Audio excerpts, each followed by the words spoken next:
গোলাপ গাছের বেসিক লেভেলের পার্ট 3তে সকলকে স্বাগত। আজকের ভিডিওটা খুব ইম্পর্ট্যান্ট হতে চলেছে, মন দিয়ে দেখবেন, কারণ আজকের ভিডিওতে আপনাদের সমস্ত ডাউট ক্লিয়ার হয়ে যাবে। আর আশা করি গোলাপ গাছ সম্পর্কে বিশেষ কোনো সমস্যা থাকবে না। আজকের ভিডিওতে আমি আলোচনা করব গোলাপ গাছের শাখা যেগুলিকে বলা হয় বা এলা ডাল কিভাবে আমরা চিনব, আর বেসাল শুটস কাকে বলে, এগুলি গাছে থাকলে কি কি উপকার হয় গাছে বা আমাদের বেশি ফুল পাওয়ার জন্য এগুলি কেন দরকার, আর কিভাবে এগুলি আমরা গ্রো করতে পারি, আর কিভাবে এগুলিকে আমরা চিনব, এই সমস্ত বিষয় আজকের ভিডিওতে আলোচনা হবে। প্রথমে আসা যাক এলা ডাল বা শাখার পার্ট, যেগুলি গ্রাফটিং বা বাডিং করা হয়। আমরা জানি যে একটা জংলি গোলাপ থাকে, তার উপরে একটা বাডিং করা হয় হাইব্রিড গোলাপের, যেগুলি বিদেশি গোলাপ। তো এলা গাছ থেকে, অর্থাৎ যে জংলি গোলাপ রয়েছে সেখান থেকে একটা ডাল বেরিয়ে যায় এবং পুরো যতদিন না আমরা সেই ডালটাকে ভেঙে দিচ্ছি পুরো গাছটাকে নষ্ট করে দেয়। তো এগুলি আমাদের চেনা খুবই প্রয়োজনীয়। এই এলা ডালটা দুই রকম জায়গা থেকে বেরোতে পারে। একটা শিকড় থেকে, যেটা জংলি গোলাপ রয়েছে তার একদম মাটির নিচ থেকে হয়। আরেকটা হচ্ছে রুট স্টক। রুট স্টকের উপর থেকে, অর্থাৎ গ্রাফটিং পার্টের ঠিক নিচের থেকে, গ্রাফটিং বা বাডিং পার্টের ঠিক নিচের থেকে কিন্তু রুট স্টক থেকে একটা ডাল বেরোয়, সেটাকেও এলা ডাল বলে। আরেকটা হচ্ছে বেসাল শুটস। বেসাল শুটস যত বেশি আমাদের গোলাপ গাছে থাকবে, গোলাপ গাছ তত বেশি ঝোপ হবে এবং তত বেশি তার থেকে আমরা ফুল পাবো। এখানে মোট আমার কাছে 5টা গোলাপ গাছ আছে, তার মধ্যে 3টে গোলাপ গাছ আমি আপডেটটা দেখাবো। যে বলেছিলাম যে প্রতি সপ্তাহে একবার করে সরষের খোল ভিজে জল প্রয়োগ করতে হবে। তো গাছটা যখন আমি দেখাই সেই সময় গাছে একটা পাতাও ছিল না, একটা নতুন পাতাও বের হয়নি। গাছটাকে পুরোটাই আমি ছাওয়াতে রেখে দিয়েছিলাম প্রতিস্থাপনের পর থেকে 1 মাস, একটা নতুন পাতাও বের হয়নি। তারপর থেকে গাছটা ফুল সানলাইটে আছে, আর সরষের খোল ভিজে জল আমি 1 সপ্তাহ বাদ দিয়ে যাচ্ছি। গাছে প্রচুর গ্রোথ হয়েছে, নতুন নতুন কচি শাখায় গাছটা ভরে গেছে। যদিও বৃষ্টির কারণে বেশ কিছুদিন আমার এই সরষের খোল ভিজে জল দেওয়া হয়নি, 2বারই দেওয়া হয়েছে মাত্র। এখনও 2বার আমার এই কোর্সটা কমপ্লিট করতে বাকি আছে। চলুন এই গাছটা একবার দেখানো যাক। এই অংশটা হচ্ছে রুট স্টক, অর্থাৎ এর উপরে এই বাডিংটা করা হয়েছে। এই উপরের যে গাছটা দেখছেন এটা হচ্ছে হাইব্রিড গোলাপ, বিদেশি গোলাপ, আর নিচের পার্টটা হচ্ছে আমাদের দেশি জংলি গোলাপ। এই দেশি জংলি গোলাপ থেকে দেখুন এক ধরনের ডাল বেরিয়েছে চারিদিক থেকেই, এবং এই ডালের পাতার সংখ্যা হচ্ছে 7। খুব ভালো করে লক্ষ্য করুন, দেখলেই বুঝতে পারবেন এর পাতার সংখ্যা 7টি।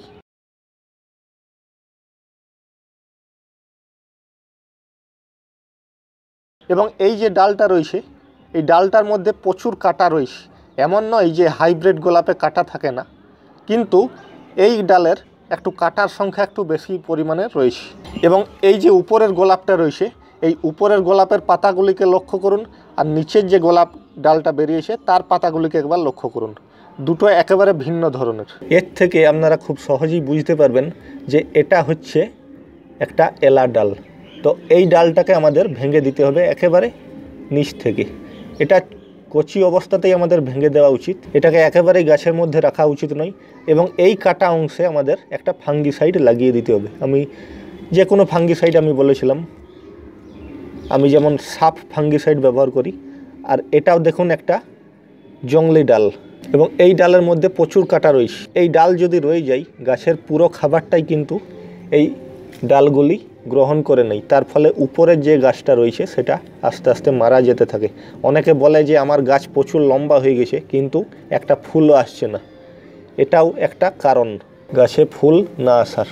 আমি যখন প্রথম গোলাপ গাছ লাগাই, আমার এই ধরনের কোনো আইডিয়া ছিল না, তো সেই সময় অনেক গাছ এইভাবে আমার নষ্ট হয়েছে। এই গাছটাকে যদি দেখেন, এটা দেখলে আরও ভালো বুঝতে পারবেন। এই অংশে আমার বাডিং করা হয়েছে গাছটার, এবং ঠিক তার নিচ থেকে একটা ডাল বেরিয়েছে, এই বাডিংয়ের নিচ থেকে। এটা কিন্তু একটা জংলি গোলাপের ডাল, অর্থাৎ রুট স্টক থেকে এই ডালটা বেরিয়েছে। এই ডালটা অবশ্যই আমাদের ভেঙে দিতে হবে। আর এখানে দেখুন একটা, এই ডালটা একেবারে মাটির নিচ থেকে বেরিয়েছে। এটাও উপরের যে গোলাপ তার থেকে একটু আলাদা পাতাগুলি, আর প্রত্যেকটাই 7 পাতা। এটাকে ইমিডিয়েট আমাদের ভেঙে দিতে হবে। যদি ভাঙতে অসুবিধা হয় আপনারা একটা ছুরি বা ব্লেডেরও সাহায্য নিতে পারেন। এবং অবশ্যই করে এই যে কাটা অংশ এখানে একটা ফাঙ্গিসাইড দিতে হবে, না হলে কিন্তু এই পুরো অংশটা ফাঙ্গাসের আক্রমণে পচে যেতে পারে। আর আমাদের সময়ে সময়ে এই যে আগাছাগুলি রয়েছে এগুলিকে পরিষ্কার করতে হবে গাছ থেকে, গাছের মাটি থেকে, আগাছা যাতে না জন্মে যায় টবের মাটিতে। এবার এই গাছটা আমি দেখাই, এই গাছটা থেকে এখনও পর্যন্ত কোনো এলা ডাল বের হয়নি, অর্থাৎ রুট স্টক থেকে একটা ডালও এখনও বের হয়নি। তো এটা আমি বুঝলাম কি করে, এই যে দেখুন এখানে এই বার্ডিংটা করা হয়েছে এই অংশে, কিন্তু এই নিচ থেকে একটা ডালও বের হয়নি। এই যতগুলি ডাল বেরিয়েছে প্রত্যেকটাই উপর থেকে বেরিয়েছে, তাই এখানে আমার কোনো ভয়ের কারণ নেই। এগুলি প্রত্যেকটা ডালই আমার হাইব্রিড গোলাপের ডাল। চলুন এইবার দেখানো যাক আমার মিনিয়েচার গোলাপের কি অবস্থা। একেবারে দেখুন মাটির তল দিয়ে একেবারে মাটির নিচ থেকে বেরিয়েছে এই ডালটা। এই ডালটা একটা জংলি গোলাপের ডাল। এই জংলি গোলাপের ডাল মাটির নিচ থেকেও বেরোতে পারে, আবার উপর থেকেও বেরোতে পারে। এগুলি আপনাদেরকে চিনে নিতে হবে। দুটো গোলাপের পাতা একেবারে ভিন্ন রকমের হবে। আপনার উপরে যে গোলাপটি রয়েছে তার থেকে পাতা অন্যরকম হবে এবং কাটার সংখ্যা বেশি থাকবে। এইভাবে আপনারা চিনতে পারেন। এই ডাল থেকে কোনো দিন আপনারা ফুল পাবেন না, বা ফুল পেলেও অনেক সময় লেগে যাবে। এই ডালগুলিকে ভেঙে দেওয়া খুবই জরুরি, কারণ যদি এগুলি রেখে দিই আমরা গাছের মধ্যে, তো পুরো গাছটা, এই একটা ডালই পুরো গাছটাকে মেরে ফেলতে যথেষ্ট।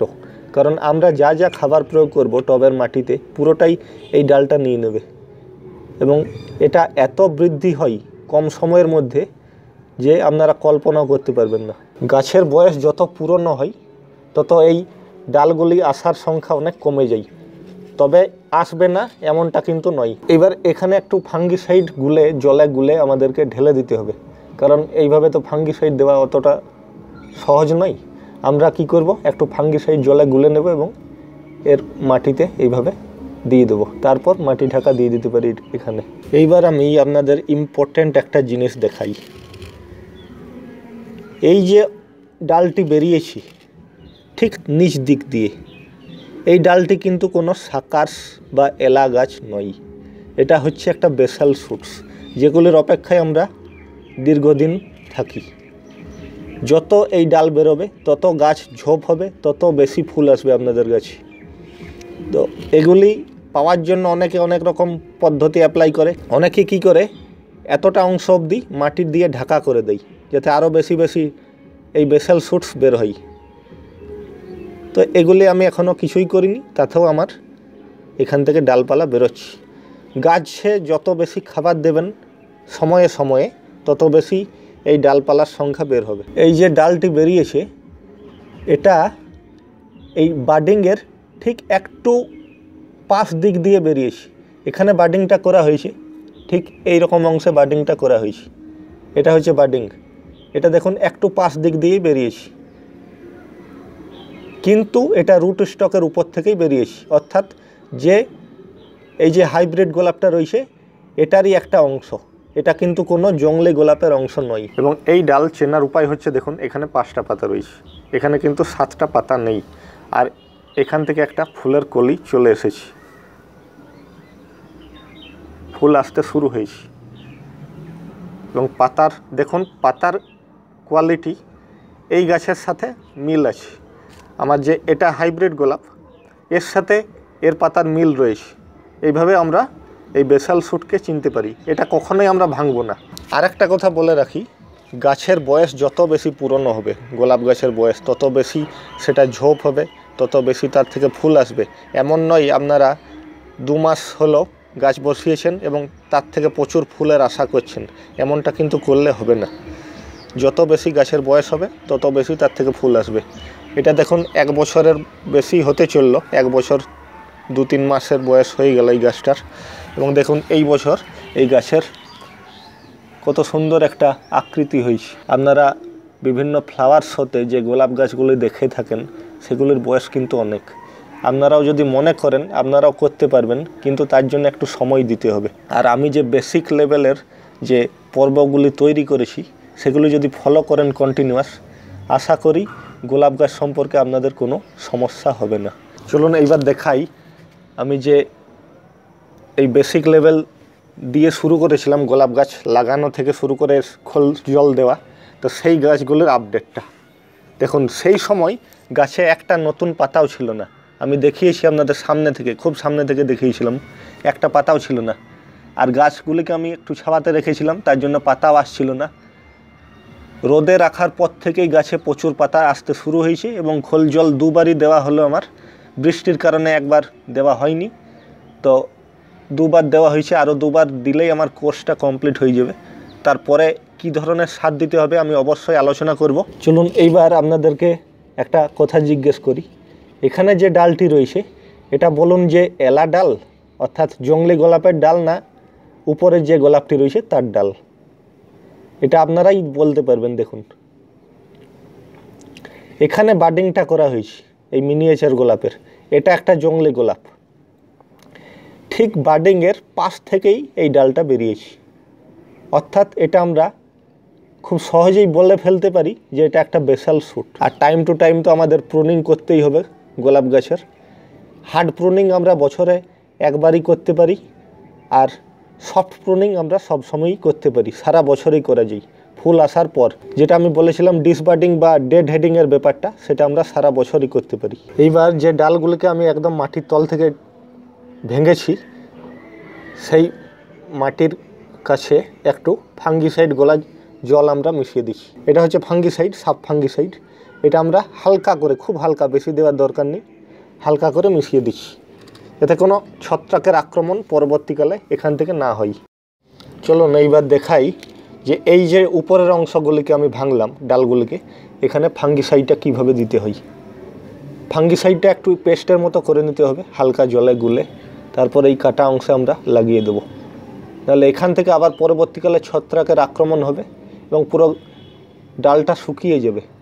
এটা কিন্তু আমাদের হতে দেওয়া যাবে না।